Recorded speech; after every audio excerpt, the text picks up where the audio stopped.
of motion. Newton law of motion. Newton law of motion. इस chapter में हम motion का मतलब फोर्सेस एंड उसका मोशन पे इफेक्ट जानने वाले। तो पहले फोर्स क्या होता है वो देखते हैं। फोर्स पुश और पुल, मतलब एक पुशिंग फोर्स और पुलिंग फोर्स, जिसकी वजह से पार्टिकल का स्टेट चेंज होता है। स्टेट मतलब क्या? स्टेट में क्या चेंज होता है? उसका ऑब्जेक्ट का motion, direction, shape and size. अगर फोर्स फिर से स्टार्ट करूं पुश और पुल, उससे क्या चेंज होता है? ऑब्जेक्ट का स्टेट। स्टेट मतलब क्या? Motion, direction, shape and size. तो फोर्स लगाया हमने किसी ऑब्जेक्ट पर, उसका उसके मोशन पे भी अफेक्ट होगा। तो मोशन पे अफेक्ट होगा मतलब क्या होगा कि उसकी वजह से मोशन एक्सेलरेटेड मोशन होगा या फिर या फिर यूनिफॉर्म नॉन एक्सेलरेटेड मोशन होगा। तो ऑब्जेक्ट क्या करेगा? अपनी पोजीशन को चेंज करेगा। अब फोर्सेस, अब हम इस चैप्टर में फोर्सेस के बारे में पढ़ रहे हैं। तो फोर्सेस के जो टाइप है हम उसको सेग्रीगेट करते हैं। फोर्स बेसिक 4 टाइप के फोर्सेस होते हैं। पहला ग्रेविटी, दूसरा इलेक्ट्रोस्टैटिक, तीसरा वीक न्यूक्लियर एंड चौथा स्ट्रॉन्ग न्यूक्लियर। जो ऊपर के दो ग्रेविटी और इलेक्ट्रोस्टैटिक फोर्स है वो लॉन्ग रेंज फोर्सेस है, मतलब वो ज्यादा दूरी पर हो, अगर ऑब्जेक्ट ज्यादा दूरी पर भी हो गए तो वो एक्टिवेट रहते हैं। और वीक न्यूक्लियर फोर्सेस और स्ट्रॉन्ग न्यूक्लियर फोर्स वो कम दूरी पे ही एक्टिवेट होते हैं, मतलब एटॉमिक लेवल पे। तो हम इसके बाद ये हो गए टाइप। तो हम डायरेक्ट चलते हैं अब लॉज। न्यूटन ने जो लॉ दिए मोशन के उन पे चलते हैं।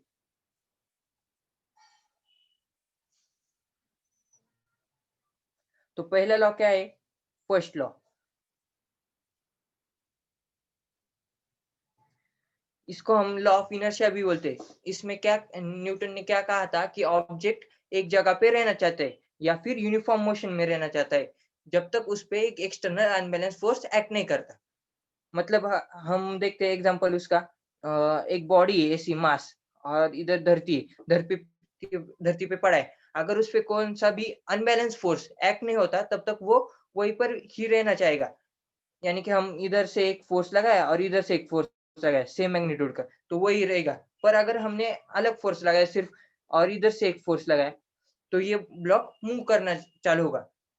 इसलिए इसे लॉ ऑफ इनर्शिया बोलते हैं। क्योंकि any object try to remain at rest और यूनिफॉर्म मोशन, ऐसा न्यूटन ने अपने फर्स्ट लॉ में बताया था।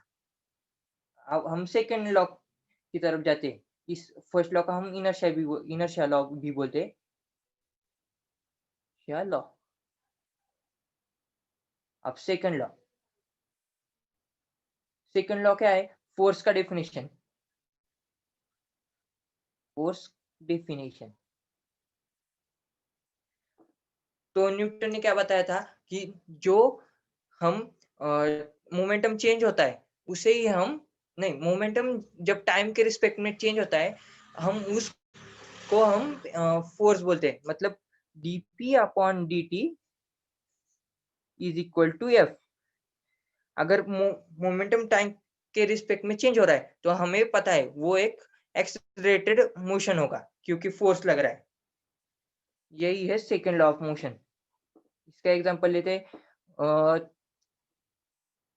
Apple falling from tree, apple falling from tree, apple falls, apple falls. हाँ। और थर्ड लॉ क्या होता है? Every action force and has an equal and opposite reaction force. मतलब कौन सा भी फोर्स होगा उसका एक पेयर में एक और फोर्स होगा। मतलब कौन सा भी फोर्स अकेला एक्ट नहीं करता, उसके साथ एक पेयर में फोर्स होना ही चाहिए, वरना ऐसा फोर्सेस एग्जिस्ट नहीं करते। चलो हम एग्जांपल लेते हैं। अगर एक मास m है और ये यहाँ जमीन पे पड़ा है तो उस पे एक ग्रेविटी का फोर्स लगेगा mg। तो उसका पेयर का फोर्स क्या होगा? तो हमें लगा ये नॉर्मल होगा, पर ऐसा नहीं होता। इस पे जो धरती माँ है, उसका जो सेंटर है, वहाँ धरती माँ उसे उस तरफ एक पुलिंग फोर्स होता है mg का, वो उसका इस mg का पेयर वाइज फोर्स होता है। और हमें पता है कि एक्शन एंड रिएक्शन फोर्सेस अलग बॉडी पे एक्ट करते हैं, एक ही बॉडी पे एक्ट नहीं करते। मतलब वो पेयर पेयर में एक्ट करते हैं, pair act in pair, but on different bodies, different bodies. Third law.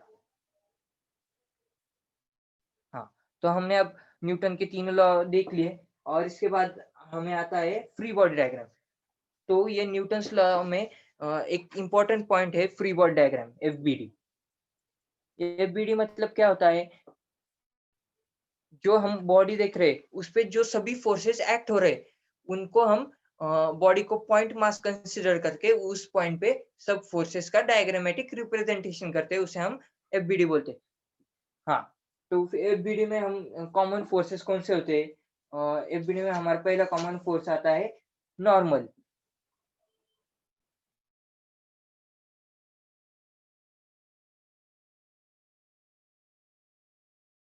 सिर्फ परपेंडिकुलर लगेगा। नॉर्मल हमेशा perpendicular to surface, contact surface लगता है।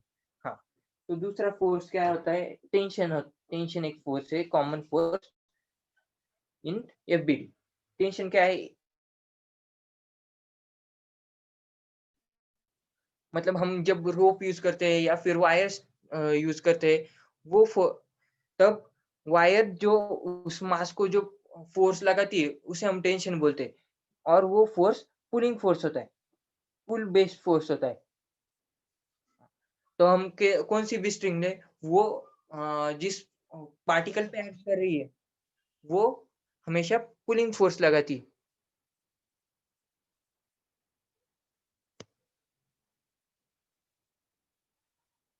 मैं स्टार्ट कर रहा हूँ। अगला फोर्स होता है ग्रेविटी। ग्रेविटी मतलब जो धरती है हमारे ऊपर पुलिंग फोर्स लगाती है, मतलब धरती हमें जो अट्रैक्ट करती है, उस फोर्स को हम ग्रेविटी बोलते हैं। ग्रेविटी हमेशा धरती के सेंटर की तरफ लगती है, उस फोर्स का direction acts towards centre, towards centre of earth. मतलब हमने एक ये धरती है और इसका ये सेंटर, इधर एक मास है, इधर एक मास है, ये यम है, ये यम है, और इन पे जो ग्रेविटी लग रही है, वो इधर लगेगी, towards the centre of the earth. मतलब जो line joining the two centres of, मतलब मास का जो line, mass and centre of curve का जो लाइन है, line joining the centre of mass of the block and the earth, उस line पे ग्रेविटी लगती है, ग्रेविटी एक्ट करती है। अब चौथा फोर्स होता है हमारा स्ट्रिंग फोर्स। स्ट्रिंग फोर्स, ये फोर्स हमेशा डायरेक्शन ऑफ इलॉन्गेशन के अपोजिट साइड में लगता है, वो हम आगे देखेंगे हुक्स लॉ में। Acts opposite to elongation. हाँ, तो हमने फ्री बॉडी डायग्राम देख लिया, और इसके हम कुछ कॉमन केसेस भी कर लेते हैं। जैसे कि ये एक मास EM है, और इधर एक, उस पे दो स्ट्रिंग लग रही, इधर T1 टेंशन, इधर T2 टेंशन, और ये थीटा एंगल पे। तो इस मास का फ्री बॉडी डायग्राम कैसा होगा? इधर मास M, उस पे ग्रेविटी लगेगी mg, इधर एक टेंशन लगेगा, और इस इधर टेंशन T1 लगेगा, और इस थीटा एंगल पे इधर एक T2 लगेगा। हाँ, और हम और एक एग्जांपल कर लेते हैं। सपोज ये मास M है, इधर धरती पे पड़ा है, इस पे एक mg लगेगा, और सरफेस की वजह से नॉर्मल। हाँ, तो अब फ्री बॉडी डायग्राम हमें बनाना आ गया। अब हम application of Newton's laws of motion पढ़ेंगे। न्यूटन्स लॉज ऑफ मोशन तो पढ़ लिए, तो उसका कुछ तो एप्लीकेशन होगा ना, तो वो हम पढ़ लेंगे अब। एप्लीकेशन,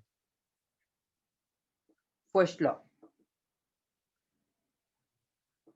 ये हम कब यूज करेंगे फर्स्ट लॉ का एप्लीकेशन? जब फोर्सेस इक्विलिब्रियम में होंगे, मतलब sigma F external equal to 0 newton होगा, तभी हम इक्विलिब्रियम ऑफ फोर्सेस कंसीडर करेंगे। मतलब अगर एक्सटर्नल फोर्सेस जो बॉडी पे एक्ट हो रहे हैं, वो उनका अगर वेक्टर सम 0 होगा, तो ही हम उन फोर्सेस को इक्विलिब्रियम में कंसीडर कर सकते हैं। Let's see an example, example से हमें और क्लियर होगा। अगर ये मास है, इधर एक टेंशन उस पे लग रही है टी, और इधर एक टेंशन लग रही है टी, और इधर भी एक टेंशन लग रही है टी, और इधर उसका एम जी। तो हम इस ये इक्विलिब्रियम में है, ऐसा कैसे लिखेंगे? T is equal to M G, T one ये टी टू, ये टी टू है, और ये टी थ्री है। T one is equal to M G, T two is equal to T three, ऐसा हम लिखेंगे। मतलब अगर जो फोर्सेस एक्ट हो रहे हैं बॉडी पे, वो बॉडी के एक्सेलरेशन में कुछ हेल्प नहीं कर रहे, मतलब उन फोर्सेस की वजह से बॉडी में एक्सेलरेशन नहीं हो रहा होगा, तब हम बॉडी के जो फोर्सेस है उनको एक्स और वाई कंपोनेंट में तोड़ेंगे और उनको इक्वेट करेंगे। ऐसे ही न्यूटन फर्स्ट लॉ का एप्लीकेशन है। I will tell you an example, उससे हम एक बार समझते हैं कैसे ये फोर्सेस एक्ट करते हैं। अगर ये इधर एक ब्लॉक थीटा एंगल पे ऊपर की स्ट्रिंग से अटैच हुए, और इधर दूसरे स्ट्रिंग पे स्ट्रेट अटैच है हॉरिजॉन्टली एम मास का, तो इस पे कैसे फोर्सेस को हम कैसे कंसीडर करेंगे? T1 का sine component, T1 sin theta is equal to mg, मतलब T1 का sine component mass of gravity के बराबर है, मतलब ग्रेविटी जो ग्रेविटेशन फोर्स है उसके बराबर है, और T2 T1 के कॉस कंपोनेंट के बराबर है। हाँ, तो ये सब फर्स्ट लॉ का एप्लीकेशन है। फर्स्ट लॉ में क्या की पॉइंट है कि हमें अगर बॉडी इक्विलिब्रियम पोजीशन में, मतलब वो कोई एक्सेलरेटेड मोशन नहीं कर रही होगी, तो हम उस बॉडी पे एक्ट हो रहे सभी फोर्सेस को एक्स और वाई कंपोनेंट में तोड़ के उनको इक्वेट कर देंगे according to the direction and sign conventions. हाँ, तो अब हम देख लिया कि ग्रेविटेशन, मतलब न्यूटन के फर्स्ट लॉ का एप्लीकेशन। अब हम सेकंड लॉ का एप्लीकेशन देखते हैं। सेकंड लॉ क्या होता है? सेकंड लॉ एप्लीकेशन, तो इसमें क्या बताते हैं? वेक्टर सम जो हमारे बॉडी पे जो सब फोर्सेस है, sigma F E X T is equal to M into A C O M. मतलब अगर बॉडी पे सब फोर्सेस एक्ट कर रहे हैं और उसकी वजह से बॉडी में एक एक्सेलरेशन जनरेट हो रहा है, तो हम उसको ऐसे डिनोट करते हैं। इसे न्यूटन का सेकंड लॉ ऑफ मोशन बोलते हैं। हाँ, न्यूटन के सेकंड लॉ ऑफ मोशन का यूज हमें कंस्ट्रेंट मोशन में होगा।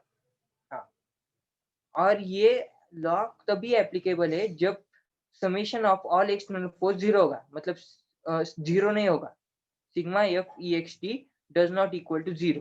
तभी हम ये कंडीशन सेटिस्फाई होगी, तभी हम न्यूटन सेकंड लॉ को अप्लाई कर सकते हैं। तो हम न्यूटन सेकंड लॉ का अप्लाई करके कुछ पुली पुली मतलब एटूड सिस्टम के कुछ केसेस करते हैं। हाँ, तो अगर ये पुली है हमारी, और इधर एक मास m है छोटा, और इधर एक बड़ा मास है m, और बड़ा m ग्रेटर देन छोटा m, ये कंडीशन है। तो इस पे एक्सेलरेशन क्या होगा, टेंशन कितना होगा, वो हम देखते हैं। हाँ, तो पहले हम दोनों का फ्री बॉडी डायग्राम बनाएंगे और डायरेक्टली एक्सेलरेशन और टेंशन का वैल्यू लिखेंगे। स्मॉल m का फ्री बॉडी डायग्राम कैसा होगा? उस पे एक mg लगेगा, और एक टेंशन लग गया, पर बड़ा एम उसको उस mg को अपोज करके टेंशन की वजह से वो छोटा एम एक्सेलरेट करेगा। मतलब M A is equal to T minus M G. And बड़ा एम के लिए फ्री बॉडी डायग्राम कैसा होगा? M A is equal to M G minus T. तो हम इन दोनों इक्वेशन को सॉल्व करके एक्सेलरेशन का वैल्यू क्या आता है? M minus M G upon M plus M. ये हमारा टेंशन एक्सेलरेशन का वैल्यू आता है। और टेंशन का वैल्यू क्या आता है? 2m 2m into small M into G upon M plus M. ये सिंपल एटवुड मोशन में एक्सेलरेशन एंड टेंशन के वैल्यू होते हैं। इसका यूज हम आगे जाके कंस्ट्रेंट मोशन में करेंगे। हाँ, तो हमने न्यूटन के सेकंड लॉ का भी एप्लीकेशन कर लिया। तो हम एक सिंपल एग्जांपल देखते हैं, इससे हमें न्यूटन का सेकंड लॉ कैसे अप्लाई करना है वो क्लियर हो जाएगा। हाँ, तो अगर इधर एक मास है 1 केजी का, उसके उसकी एक जॉइंट है 5 केजी का मास, 1 केजी पे हमने 6 न्यूटन का फोर्स लगाया। तो हमें क्या फाइंड करना है इधर? Normal reaction between surface find करना है और एक्सेलरेशन ऑफ बोथ ब्लॉक, हाँ, ये फाइंड करना है। तो क्या होगा? पहले तो हम इसका फ्री बॉडी डायग्राम बना के मतलब इन दोनों को एक सिस्टम कंसीडर करके एक्सेलरेशन निकालेंगे। मास कितना है total? 6। 6 into acceleration is equal to 6 newton. मतलब एक्सेलरेशन आया 1 मीटर पर सेकेंड स्क्वायर। हाँ, तो हम अब 5 केजी ब्लॉक के लिए देखते हैं, उसका एक्सेलरेशन 1 न्यूटन है। मतलब वो कितनी स्पीड उसका acceleration 1 metre per second square है। मतलब उस पे जो फोर्स एक्ट हो रहा है वो 5 न्यूटन का होगा। और हम इसका फ्री बॉडी डायग्राम बनाते हैं। हाँ, नॉर्मल की वजह से ये आगे जा रहा है, इसलिए normal is equal to 5 into A. Normal का वैल्यू क्या आएगा? 5 इंटू 1। मतलब नॉर्मल का वैल्यू 5 न्यूटन होगा इस केस में। ऐसे ही हमने बहुत सारे केसेस देखे हैं कि नॉर्मल की वजह से सेकंड बॉडी एक्सेलरेट करता है, पर उस पे एक भी फोर्स एक्ट नहीं मतलब उस पे एक्चुअल जो फोर्स है जो हमने लगाया है वो एक्ट ही नहीं हो रहा होता है। हाँ, तो हमने ये देखा। अब इसके बाद आता है कंस्ट्रेंट मोशन। कंस्ट्रेंट मोशन में देखते हैं हम, कंस्ट्रेंट मोशन पढ़ने से पहले हमें उसके कुछ की कंसेप्ट होते हैं वो जानने पड़ेंगे। कंस्ट्रेंट मोशन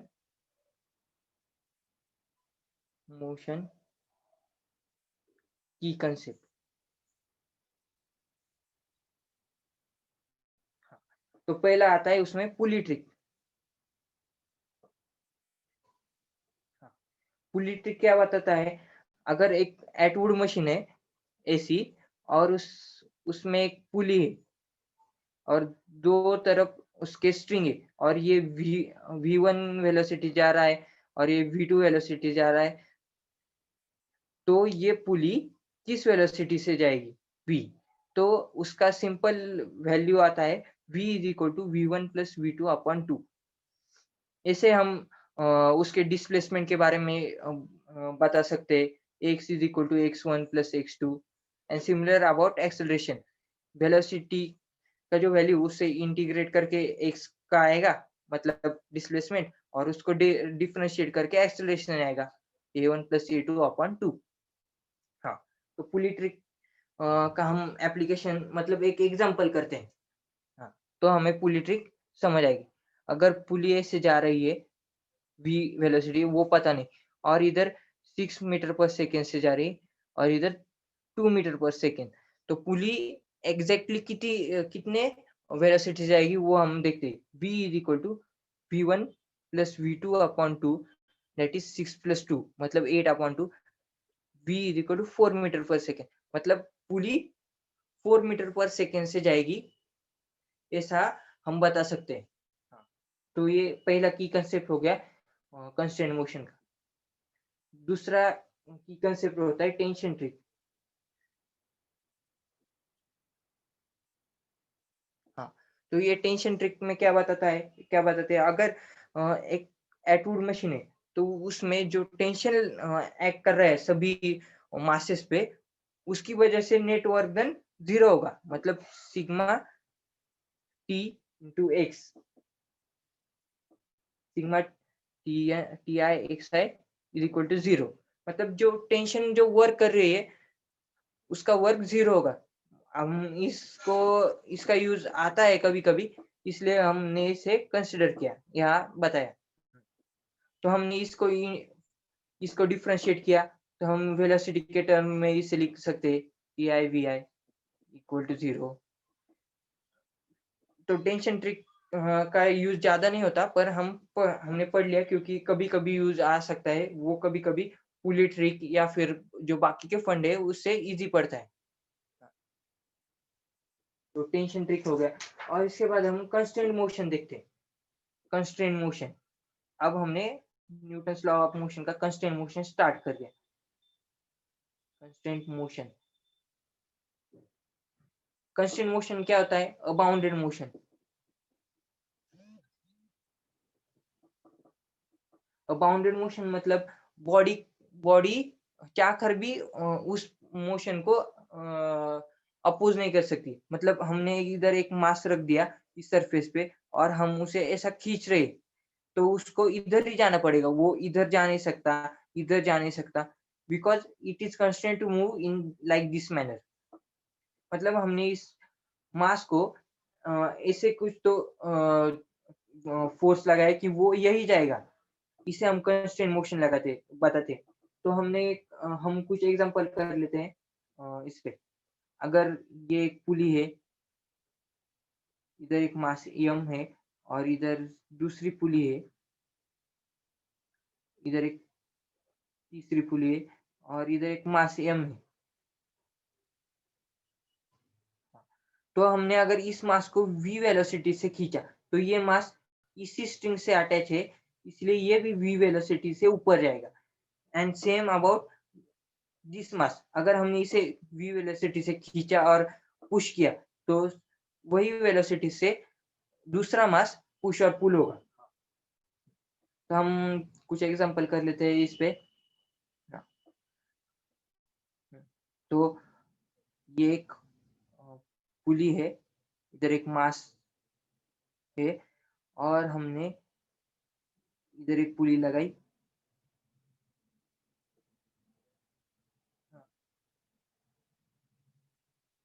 इधर एक ब्लॉक है,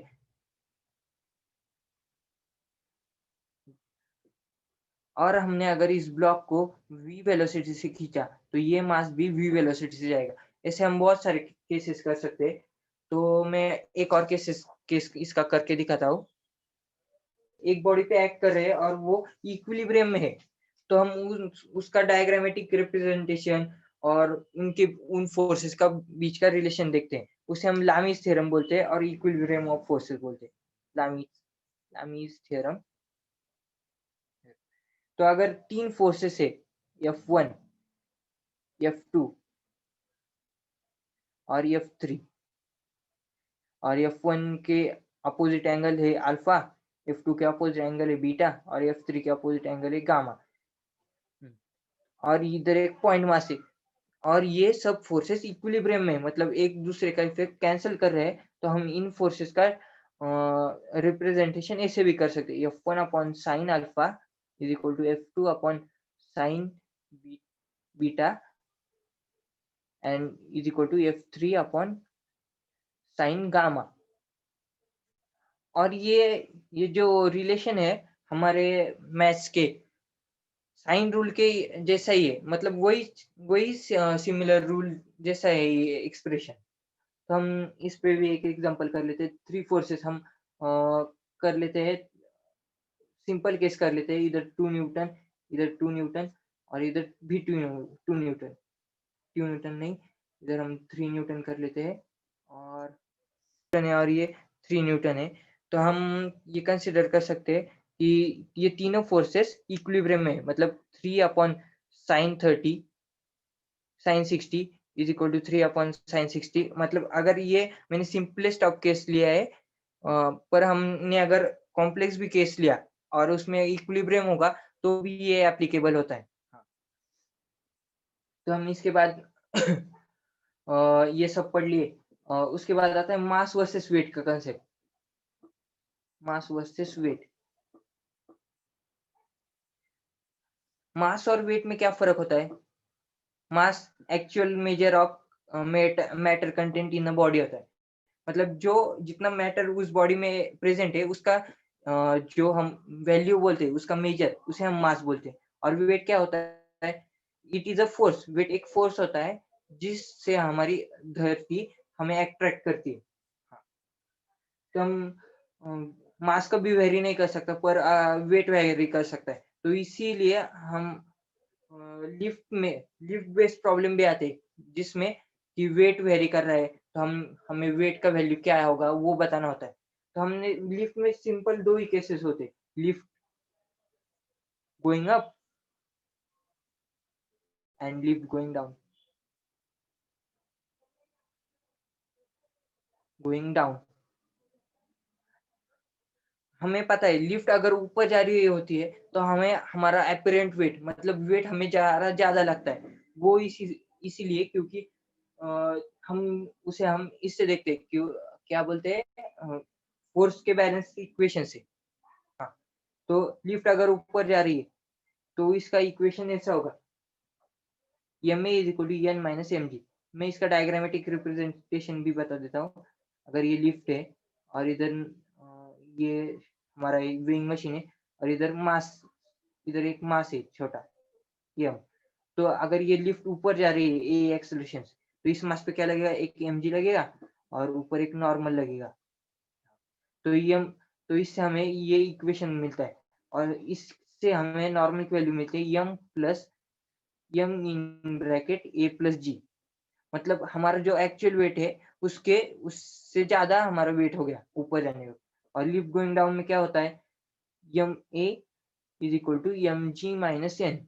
मतलब नॉर्मल की वैल्यू इस वक्त कम होती है एम इंटू जी माइनस ए।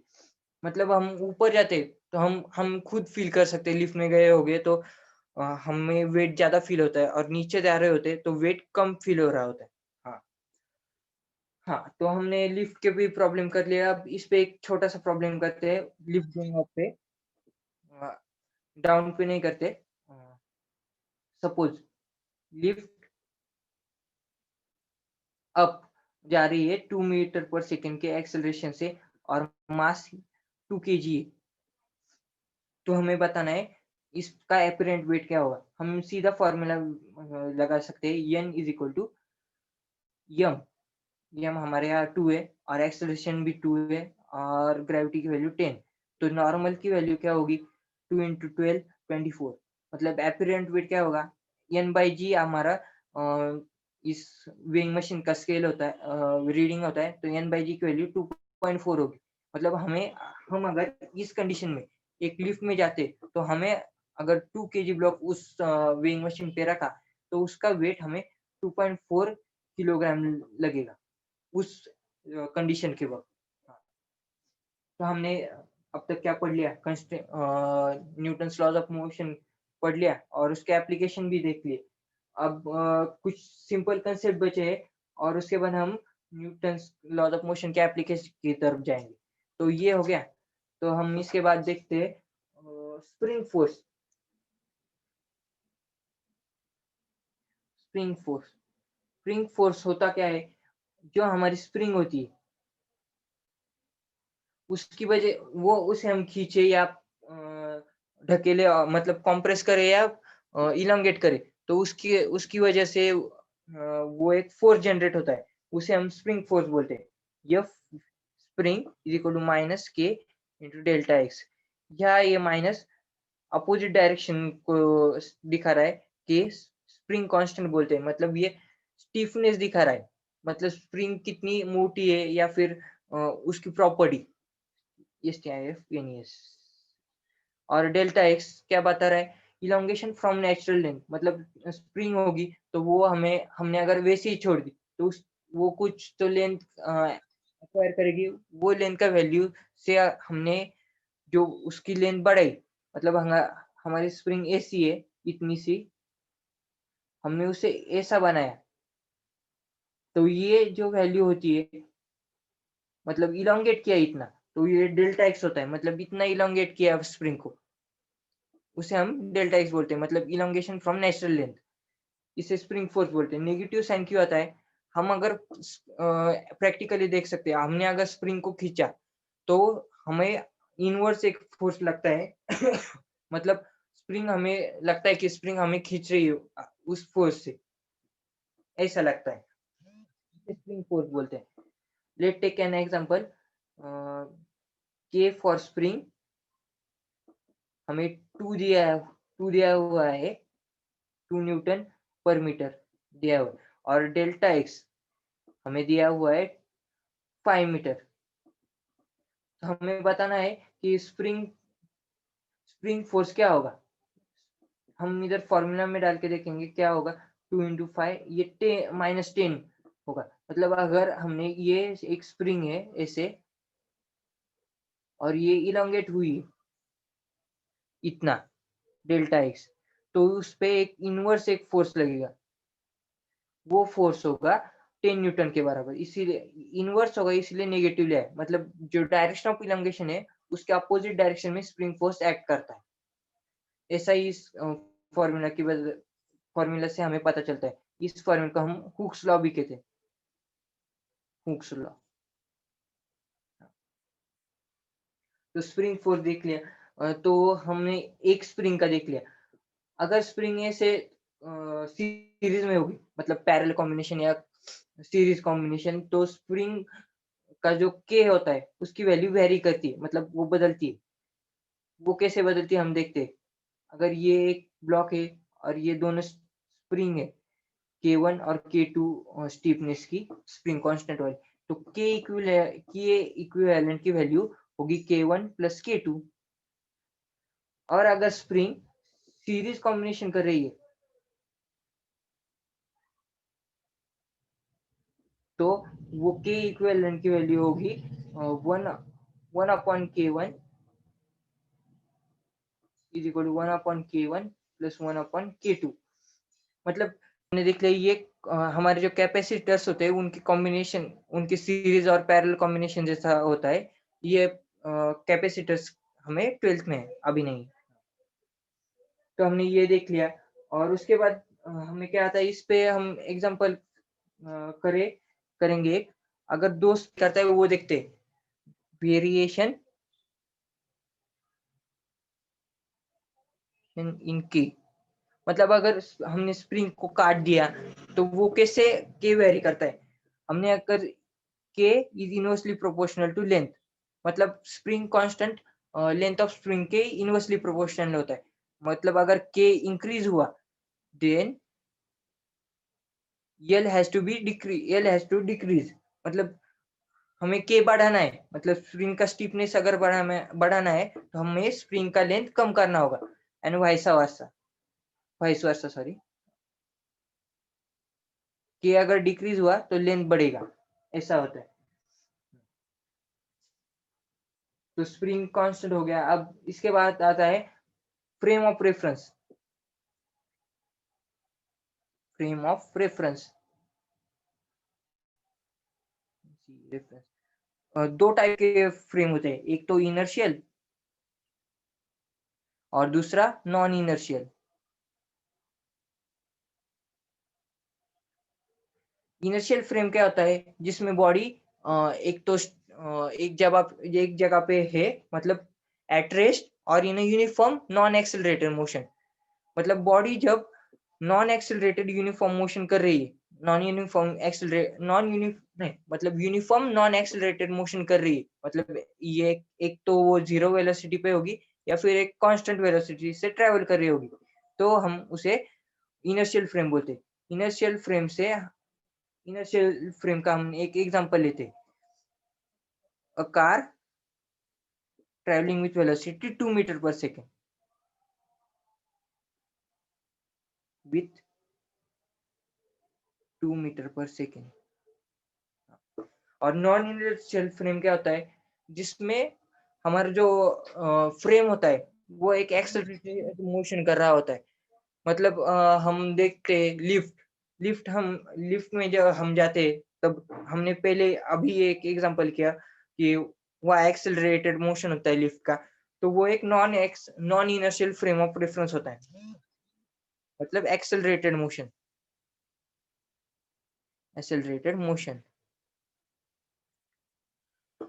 तो जब कुछ भी कैलकुलेशन करते हैं बॉडी पे लग रहे हुए फोर्स या फिर जो कॉमन फोर्सेस है मैकेनिक्स के, उसका अगर हम कैलकुलेशन करते हैं इनर्शियल फ्रेम से, तो हमें एक्चुअल जो रीडिंग है वही मिलता है। मतलब हमने अगर बॉडी पे लग रहे बॉडी का एक्सेलरेशन मेजर किया और बॉडी का हमने इनर्शियल फ्रेम से एक्सेलरेशन मेजर किया, तो हमें सही रीडिंग मिलता है, पर नॉन इनर्शियल फ्रेम से मेजर किया तो हमें गलत रीडिंग मिलता है।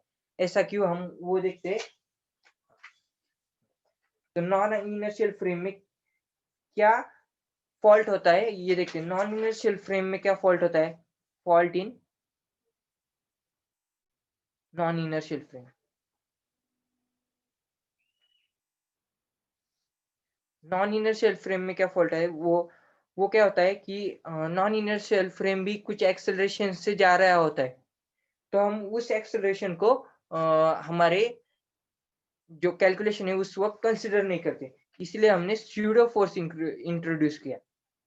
स्यूडो फोर्स मतलब ये फॉल्स फोर्स है, पर वो उसका यूज करने से हमें इनर्शियल फ्रेम का जो आंसर आता है वो मिलता है। मतलब non inertial frame plus pseudo force बराबर इनर्शियल फ्रेम। मतलब हमने अगर नॉन इनर्शियल फ्रेम में स्यूडो फोर्स ऐड कर दिया, तो हमें इनर्शियल फ्रेम का जो आंसर है वो मिलता है। पर स्यूडो फोर्स कहाँ एक्ट कर रहे हैं, क्योंकि स्यूडो फोर्स तो एक फोर्स होता है, उसका भी डायरेक्शन मैटर करता है। तो स्यूडो फोर्स हमें एक्सेलरेशन का जो मोशन है, मतलब जो फ्रेम का जो एक्सेलरेशन है, उसके अपोजिट डायरेक्शन में स्यूडो फोर्स लगाना होता है। मतलब अगर ये फ्रेम है ऐसी, ये जा रही है इधर ए से, इधर एक मास m है, तो हमें इस मास के जो कैलकुलेशन करने हैं इस फ्रेम के रिस्पेक्ट में, तो हमें एक स्यूडो फोर्स लगाना पड़ेगा।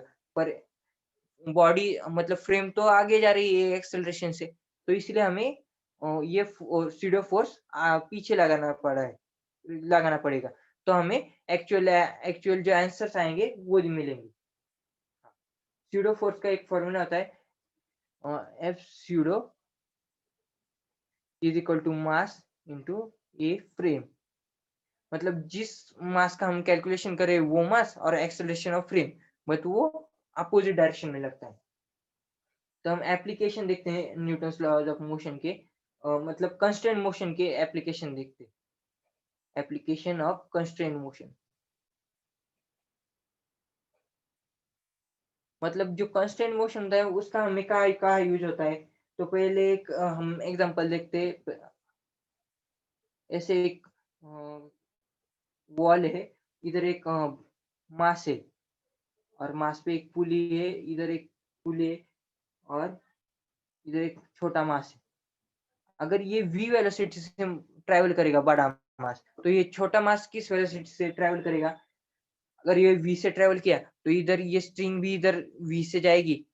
मतलब ये v से आगे जाएगा ये छोटा मास, और v से ऊपर भी जाएगा, क्योंकि ये स्ट्रिंग थोड़ी कम हो रही है, इसलिए इस छोटे मास का वेलोसिटी क्या होगा? इसको हम m मान लेते हैं। m की वेलोसिटी क्या होगी? v vector is equal to v i cap plus v j cap, ऐसी इसकी वेलोसिटी होगी। हम इस एप्लीकेशन ऑफ कंस्टेंट मोशन में एग्जांपल इम्पोर्टेंट है, क्योंकि इसकी स्पेसिफिक कोई थ्योरी नहीं होती, इसलिए हम उसके कुछ एग्जांपल ही करेंगे। तो हम और एक एग्जांपल कर लेते हैं। अगर यह एक बीड है ऐसी और इधर उस पे एक स्ट्रिंग लगी हुई है, इधर ऐसी पुली है और इधर हम उसे v वेलोसिटी से खींच रहे हैं, तो हमें इस बीड की वेलोसिटी v1 और इस वेलोसिटी में हमें रिलेशन बताना है।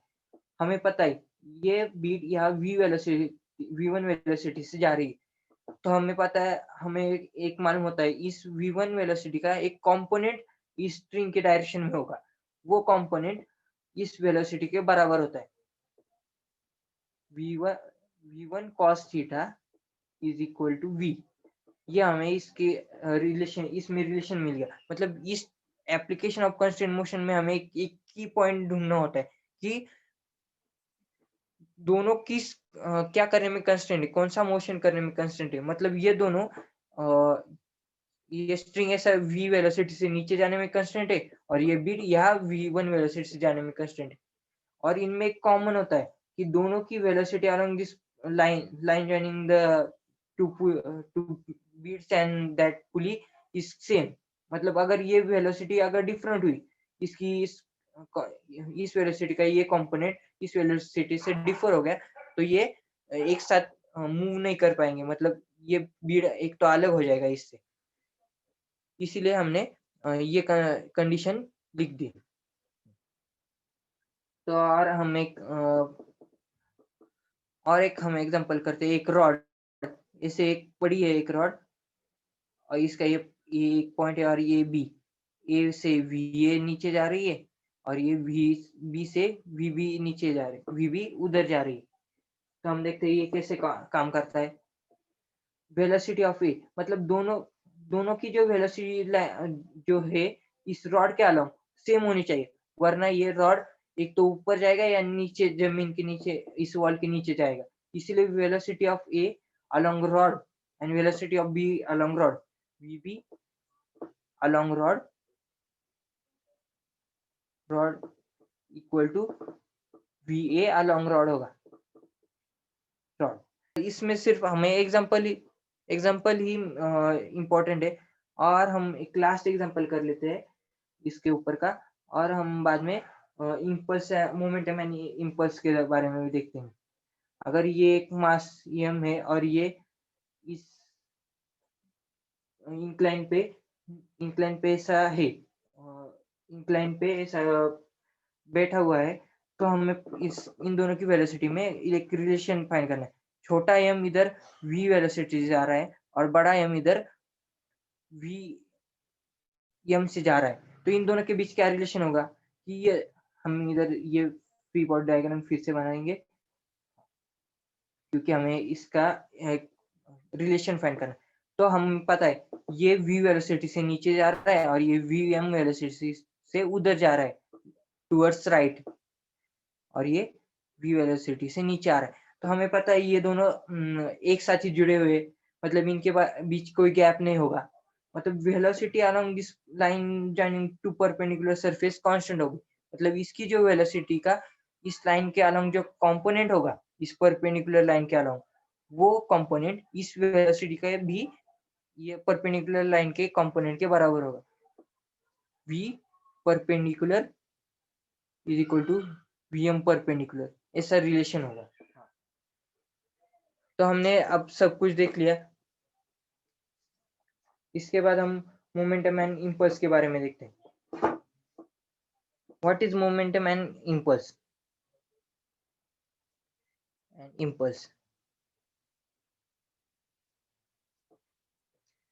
तो मोमेंटम क्या होता है? मोमेंटम मतलब mass times velocity, p is equal to mv। हम मोमेंट को p से डिनोट करते हैं। अगर बॉडी पे फोर्स लग रहे और उनका वेक्टर सम अगर 0 है, तो बॉडी का लीनियर मोमेंटम कंजर्व होगा। मतलब जब एफ एक्सटर्नल 0 है, सिग्मा एफ एक्सटर्नल 0 है, तो moment of body initially is equal to momentum of body final, ऐसा होता है। पर अगर ऐसा नहीं हो, अगर बॉडी पे कुछ फोर्स एक्ट कर रहे हो, तो हम कैसे कंसिडर करेंगे मोमेंटम? मतलब मोमेंटम के बीच का रिलेशन क्या होगा फिर वो देखते हैं। मतलब बॉडी पे अगर फोर्स लग रहा है, कुछ तो फोर्स है, उसकी वजह से बॉडी में कुछ वेलोसिटी आएगी, कुछ एक्सेलरेशन आएगा। तो वो कैसे आएगा? जो मोमेंटम में चेंज होगा, डेल्टा डेल्टा पी, उसे हम इम्पल्स बोलते हैं। और ये फोर्स इस वेलोसिटी और एक्सेलरेशन चेंज में की रोल निभाता है। मतलब जो momentum initially, P initial minus P final, का जो मतलब P initial minus P final को हम इम्पल्स बोलते हैं, impulse. Delta P is equal to impulse. मतलब जब बॉडी पे अगर एक्सटर्नल फोर्स एक्ट कर रही है, तो और बॉडी का उसकी वजह से कुछ तो मोशन हो रहा है, मतलब मोशन में चेंज हो रहा है, तो हम उसका रिलेशन ऐसे निकालते हैं। जो चेंज इन मोमेंटम है, वो इम्पल्स के बराबर होता है। Delta P is equal to impulse होता है, तो इधर मैंने गलती कर दी थी। P final minus P initial होता है ये, और इम्पल्स। हाँ, तो इम्पल्स एक बहुत बड़ा फोर्स होता है, वो छोटे टाइम के लिए एक्ट करता है, इसीलिए हमें ये चेंज नजर आता है। वरना अगर इम्पल्सिव फोर्स ज्यादा देर के लिए एक्ट करे, तो उसकी वजह से बहुत बड़ा एक्सेलरेशन तैयार होता है, एक्सेलरेशन और वेलोसिटी भी ज्यादा बढ़ती है। तो हम एक और कंसेप्ट देखते हैं। अगर फोर्स मोर टाइम के लिए लगा, तो उसका इम्पैक्ट ज्यादा नहीं होगा, इम्पैक्ट ज्यादा नहीं होगा, इम्पैक्ट लेस।